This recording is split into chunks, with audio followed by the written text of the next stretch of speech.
design thinking is a process, but it's also a state of mind.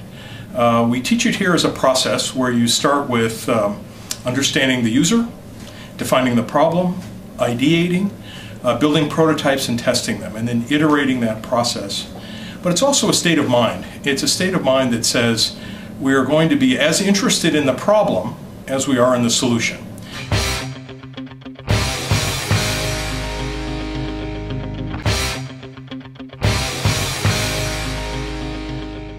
The first is an appropriate frame that's answering the right question, solving the right problem in the first place. The second, created doable alternatives. You need to have a good set of different paths you could pursue. If you have no alternatives, you have no decision. The third is meaningful, reliable information. You need to have information from experts that you trust, that is unbiased and relevant to the decision you're trying to make.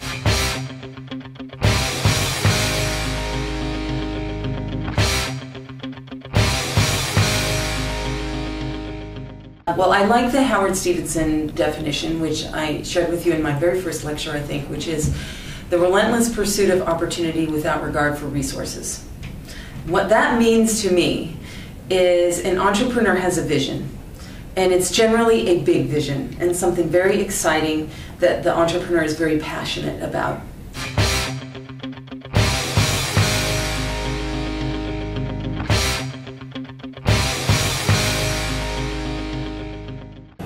So every company has a strategy. I think one of the things you've been exposed to here at Stanford is that all strategies are not the same. And I think in a simple way, a strategy is basically thinking about where we are and where we want to be.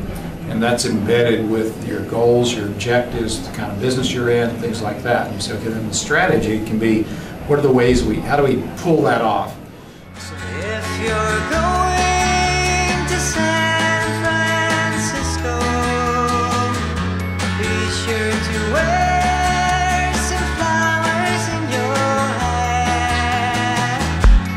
If you're going to San Francisco,